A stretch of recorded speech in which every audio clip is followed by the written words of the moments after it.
Yosef, they felt Yosef is chasing them, and Yosef is going to be the one to actually kill the Shvatim, kill them spiritually, and therefore they felt they were obligated to get rid of him.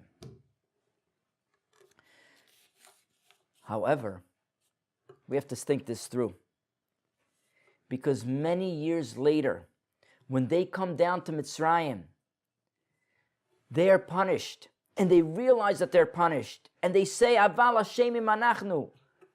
We're responsible for this.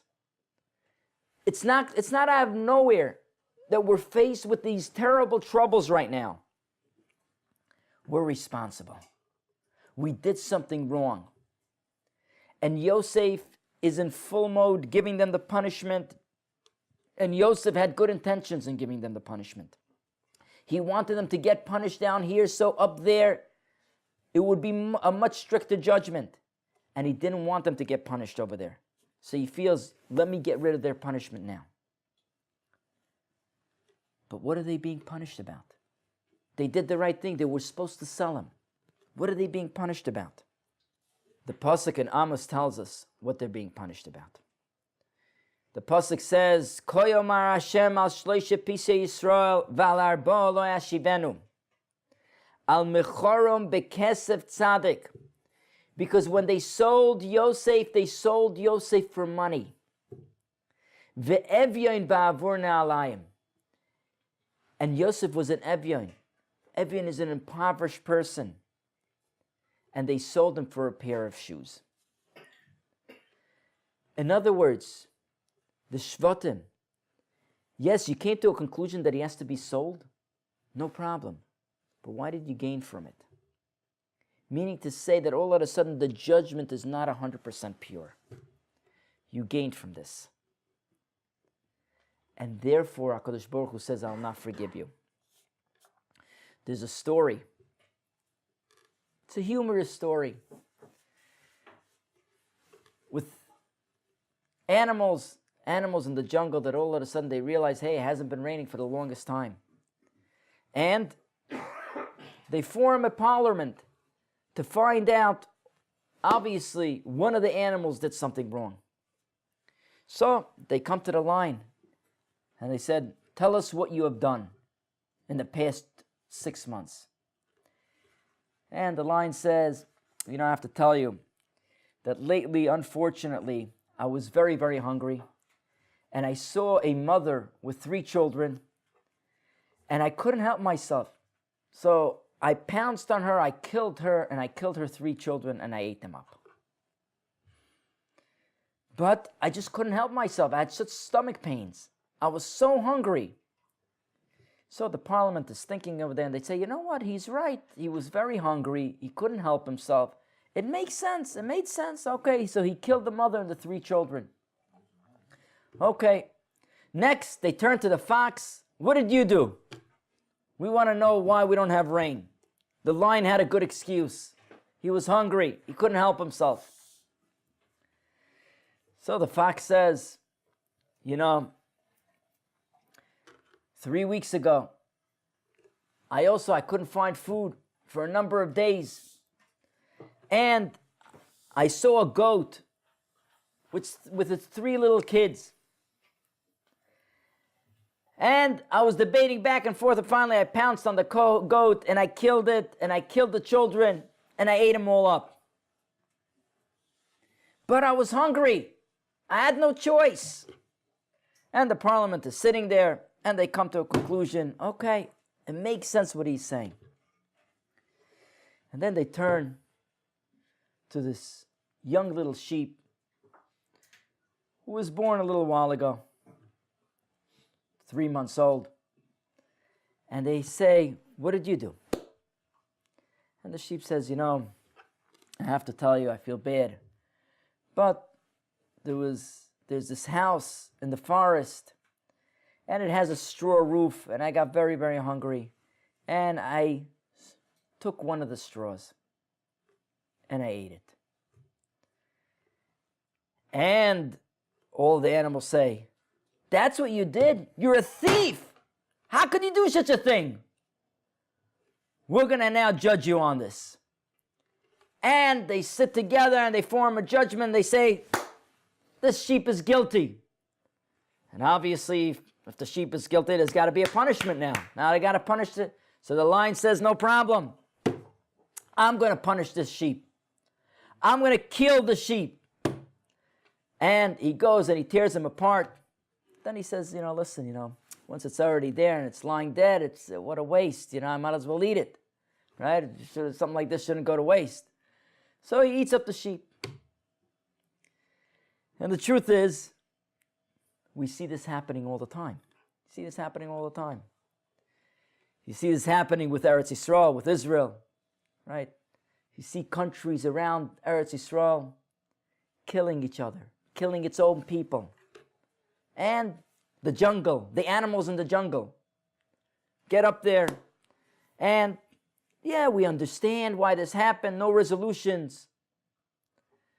But all of a sudden, Israel, if it fires a bullet in self-defense, all the animals of the jungle are going to come out and they're going to put 23, 24 resolutions against it.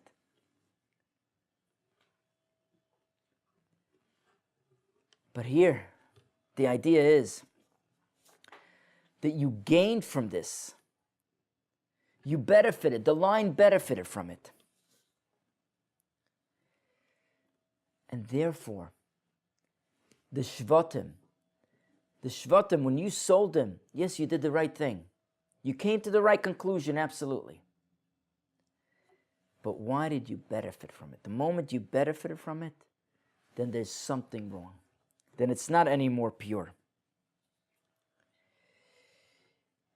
It's interesting, we move on in this parsha, and we see the same idea again. You see two ladies that do the same thing.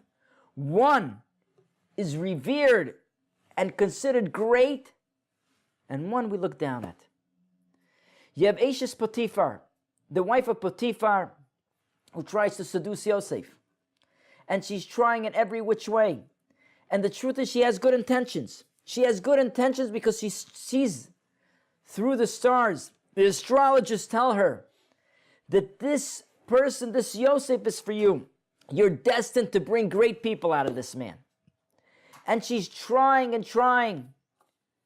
And finally, when she fails,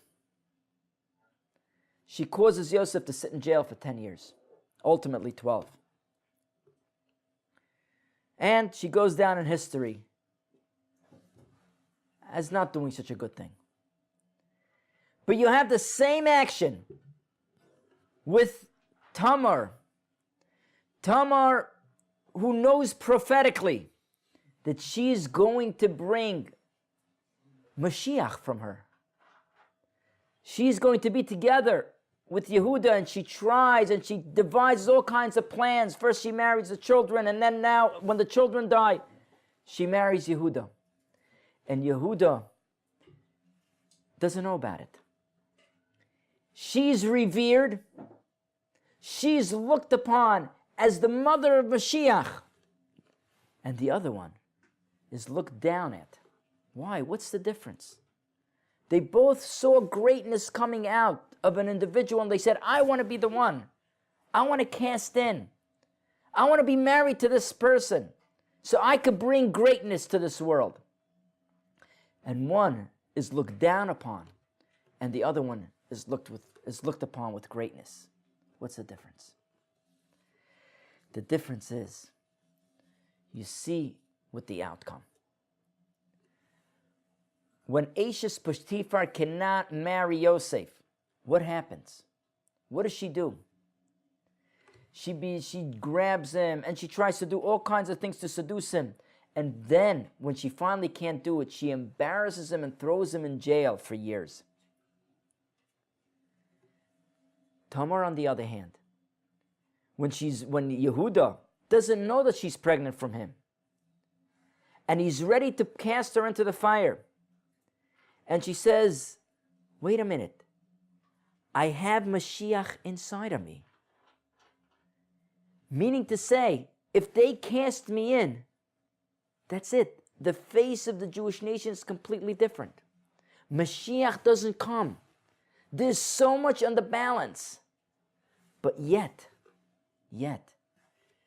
she makes sure that she's not going to embarrass Yehuda.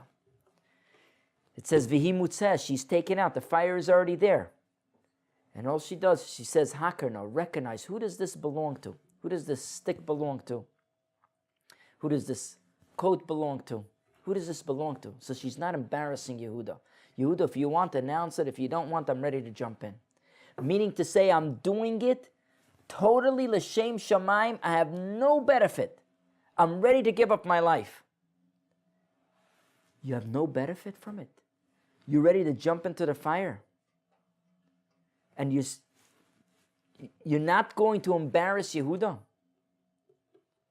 That's something else. That means you're not trying to benefit from it yourself. On the other hand, Eshes Potiphar, when it goes sour, she embarrasses Yosef and dumps him in jail for 12 years. So that's not l'shem shamayim, meaning to say you weren't doing it only for the sake of heaven. You had yourself in mind. You weren't ready to put yourself aside. You embarrassed Yosef. That's already, your hands are not clean. The moment your hands are not clean, it's not pure l'shem shamayim. It's not pure for the sake of heaven. Therefore, one woman is revered and looked upon as the greatest woman in our history, the one to bring Mashiach. And yet, the other one is looked down at. Even though the other one was right, that later on the daughter got married. The daughter got married to Yosef. She brought 2 Shvatim. But yet, we see that it wasn't totally l'shem shamayim. So she doesn't make history. She doesn't make the bar of greatness. She doesn't hit that high echelon. Rav Shach was very into also doing something for a pure purpose and not doing it for any other reason. Rav Shach used to raise millions of dollars. People would give him money. Poor money. And Rav Shach was responsible for building many, many yeshivas, and he was responsible for helping the Sephardim, the Sephardi community very much. His son-in-law had a kollel, and he never gave his son-in-law money. And he used to say, I don't want people to think that when they give me money, I'm giving it to family. Even though you have a kollel and you're doing the right thing, but it may look awkward, I may benefit from it, says it's not going to be completely clean. It's not going to be completely clean. When he would put out a Sfarim, he would be the one to pay for it. So somebody asked him, let me make one phone call, I'll get you. He says, I don't need you to make a phone call, I could do it myself. I'll have 50 people wanting to produce my Sfarim. He says, but I'm the one that tries to keep the Jewish nation in line. Which means to say, if I see somebody doing something wrong, I protest against him. If I have a guy that's going to give me money, and tomorrow he's going to do something wrong, I won't be able to protest against him. I won't be able to keep the Jewish nation at bay, doing the right thing all the time. And he would not accept money. He would put away penny by penny until he would be able to make a sefer. Going back to the Shvatim, you did the right thing. You sold Yosef. You had to sell Yosef. Yosef was a roidef. Yosef wanted to, the way you saw it, Yosef wanted to kill you. You had to sell him. But you gained from it. You gained from it na'alayim. You gained from it a pair of shoes. You gained from it a little bit of money that you later were able to sit down and eat. That already is not good. For that, that's what you did wrong. And for that, you have to be punished. But you see from here, the power of matzochein ben Eloikim ve'adam, to find favor in the eyes of Hashem and man. Man is very, very critical. Man always looks of a way to find why you're doing the wrong thing. It's like someone once told me, Rabbi, I'm going to work in this organization, but my father always told me that you're going to try to do the right thing. You're going to give your life away for this. And the end, people are going to accuse you of stealing money and doing it for your own benefit. And in a way, that's the way people are. You could give your heart and soul into something, and in the end, people are going to accuse you. But what's the answer to that? To be completely, completely clean. Not to have a vestige of where somebody could point to and say, hey, there's a problem. That's what happened with the Shvatim, and for that, they were punished. Thank you for listening.